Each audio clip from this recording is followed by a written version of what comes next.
Assalamualaikum warahmatullahi wabarakatuh. Waalaikumsalam warahmatullahi wabarakatuh. Alhamdulillahi rabbil alamin wa bihi nasta'in wa ala umuri dunya waddin wassalatu wassalamu ala sayyidina asrafil anbiya'i wal mursalin sayyidina Muhammad wa ala alihi wa sahbihi ajmain, amma ba'du. Hadirin sekalian dan teman-teman yang dirahmati Allah, pertama-tama marilah kita panjatkan puja dan puji syukur kehadirat Allah Subhanahu wa taala yang telah melimpahkan rahmat dan hidayahnya kepada kita semua, sehingga kita semua dapat berkumpul di acara Isra Mi'raj ini dengan keadaan sehat walafiat. Tidak lupa juga sholawat serta salam selalu kita curahkan kepada junjungan Nabi kita, Nabi Muhammad Sallallahu alaihi wasallam, yang kelak semoga kita mendapatkan syafaatnya di yaumul qiyamah. Amin.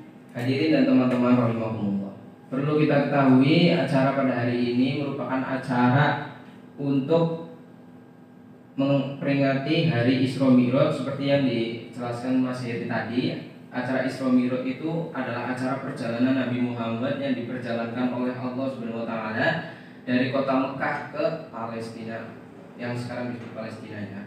Nah, perjalanan tersebut itu membutuhkan waktu yang cukup singkat dan itu mungkin di luar nalar manusia ya kalau kita tidak percaya.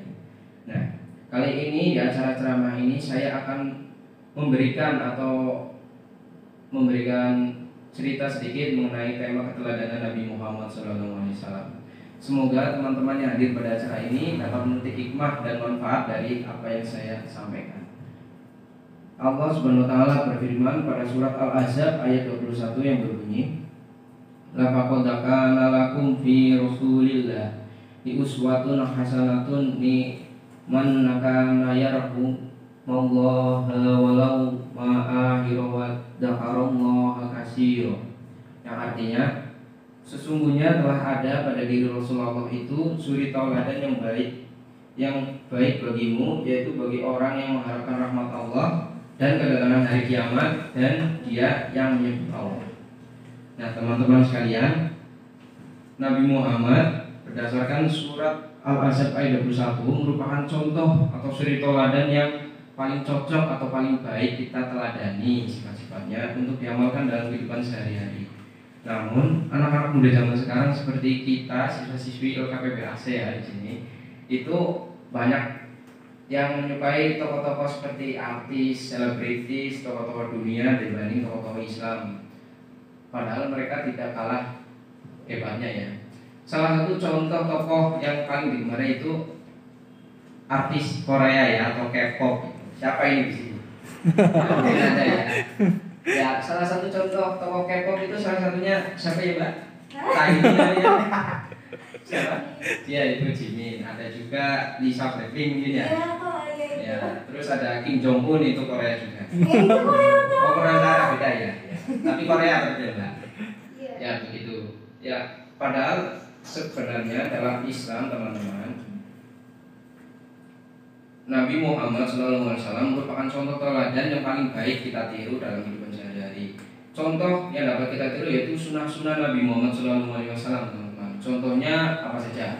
Contohnya yaitu sholat sunnah, puasa sunnah, menyikat gigi dengan siwak, makan dengan tangan kanan, ataupun makan dan minum dengan cara duduk dan berdiri. Semua itu ada penjelasannya secara fisika dan itu semua telah terbukti ya. Contohnya saya akan menjelaskan mengenai sholat sunnah ya.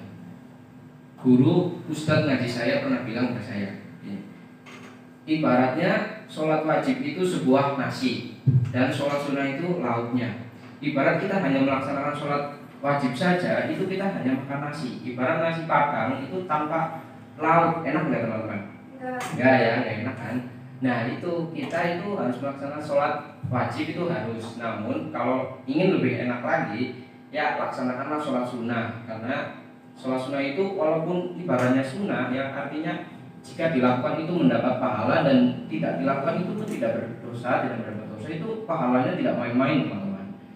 Salah satunya sholat duha. Sholat duha itu walaupun cuma 2 rakaat atau 4 rakaat itu pahalanya itu besar dan itu berguna untuk melancarkan rezeki. Jadi teman-teman yang di sini yang mungkin rezekinya seret ya, belum ada rezeki ya boleh melaksanakan sholat duha, rajin sedekah atau puasa. Yang ada yang sakit di sini? Nggak ada ya, sehat semua. Niken. Oh ya, untuk Mbak Niken kalau yang nggak berangkat itu semoga cepat sembuh. Mari kita Amin. baca Al-Fatihah untuk Mbak Niken sekejap. Bismillahirrahmanirrahim. Alhamdulillahirabbil alamin. Arrahmanirrahim. Maliki yaumiddin. Iyyaka na'budu wa iyyaka nasta'in. Ihdinas siratal mustaqim. Siratal ladzina an'amta 'alaihim ghairil maghdubi 'alaihim waladdallin. Semoga Mbak Niken dapat cepat sembuh ya. Nah, Amin. bagi yang mungkin ada teman atau saudaranya yang gampang sakit itu boleh melaksanakan puasa.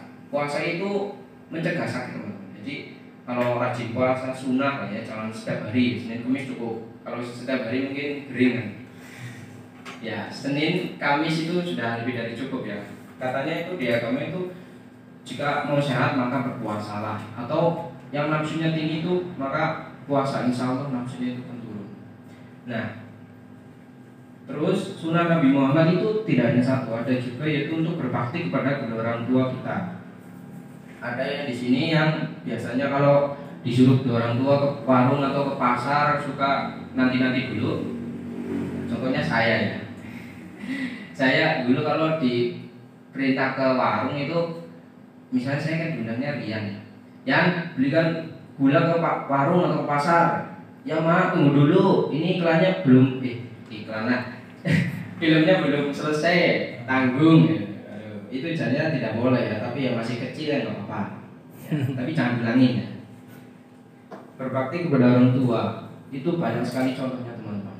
Kan apalagi waktu kecil kita itu diberi kasih sayang, kepedulian oleh orang tua kita. Nanti itu akan berulang, yaitu dimana ketika orang tua kita sudah berusia lanjut, maka tinggal gantian kita yang ngurusnya. Dimana dahulu orang tua kita menyuapin kita ketika kita belum bisa makan, besok itu akan diulang. Orang tua kita yang sudah berusia lanjut itu akan sulit untuk makan sendiri, mungkin itu akan kita suapin, kita jaga, kita perhatikan supaya insya Allah hal tersebut itu akan mendapat ganjaran yang setimpal. Karena apapun itu, jika kita memuliakan orang tua itu ganjarannya bisa terjadi di dunia juga di akhirat juga teman-teman. Begitu juga jika kita mendurhakai mereka, karena balasannya itu ada dua, yaitu langsung di dunia dan juga di akhirat. Jadi hati-hati ya. Terus jika kalian cinta kepada orang tua itu coba katakan begini ya. Salim, terus cium kedua tangan orang tua, katakan ya Robi, ya Umi, salam indahku persembahkan, I love you ayah, I love you ibu. Aduh, kalau saya gitu ya nggak berani ya, masih malu. Kalau saya bilang begitu ya, Pak, I love you, Bu, I love you, wah meriang apa kayak anak mak, payah. Ya. Tapi ya nggak apa-apa. Kalau awal mungkin masih malu-malu ya, tapi kok asalnya lama-kelamaan sudah terbiasa, maka ya sudah tidak malu. Itu untuk mempererat hubungan persaudaraan silaturahmi kepada orang tua. Dan yang kedua, jangan lupakan adik ya. Adik itu merupakan sebuah ujian dan juga cobaan mungkin. Karena bisa jadi adik itu membawa kebaikan juga ke apa ya dibilangnya ya, kejahatan. Karena di sisi lain jika mempelai adik yang usil ya kita harus sabar gitu. Karena waktu misalnya kita kecil, adik kita masih kecil, kita kasih sayang, kepedulian, maka itu akan terekam dalam memori mereka sampai mereka tua. Namun ketika mereka diberikan, misalnya kita mempunyai sebuah roti, kita disuruh membaginya dengan adik, bagian adik yang paling kecil kita paling besar ya, itu pasti akan terekam sampai tua mungkin ya, sampai bila-bila. Oke.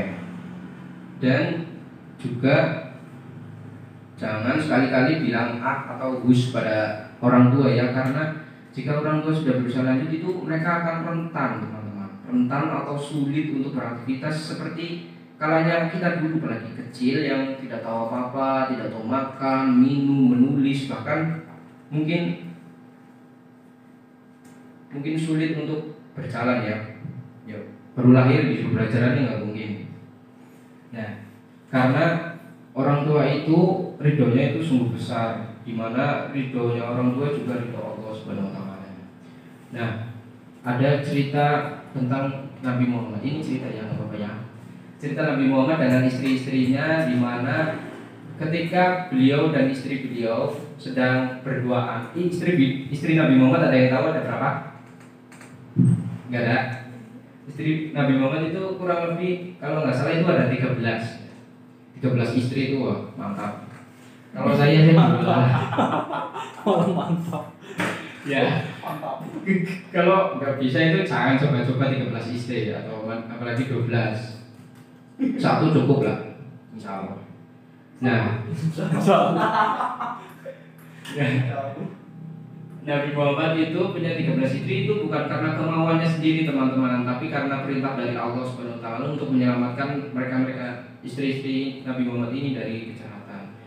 Kala itu istri Nabi Muhammad sedang cemburu dengan istrinya yang lain dan meminta Nabi Muhammad untuk mengatakan kepada istrinya yang lain bahwa Nabi dialah istri yang paling dicintai Nabi Muhammad SAW.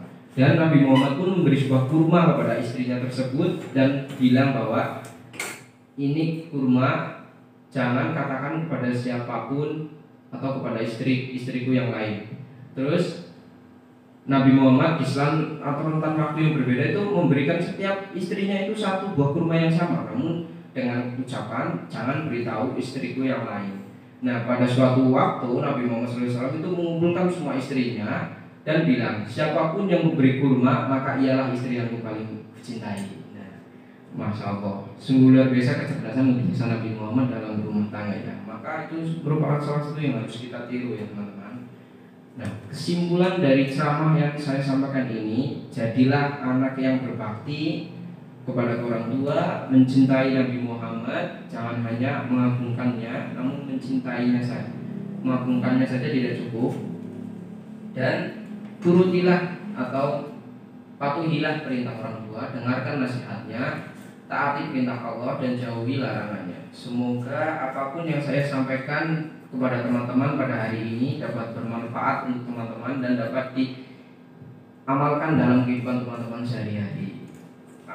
Akhir kata saya ada pantun ini ya. Ikan gurame ikan nila. Cakep ya, ulang ya. Ikan gurame ikan nila. Banyak terdapat di danau Nongsa. Mohon maaf atas kesalahan saya, karena kebenaran hanya milik Allah yang Esa. Terima kasih.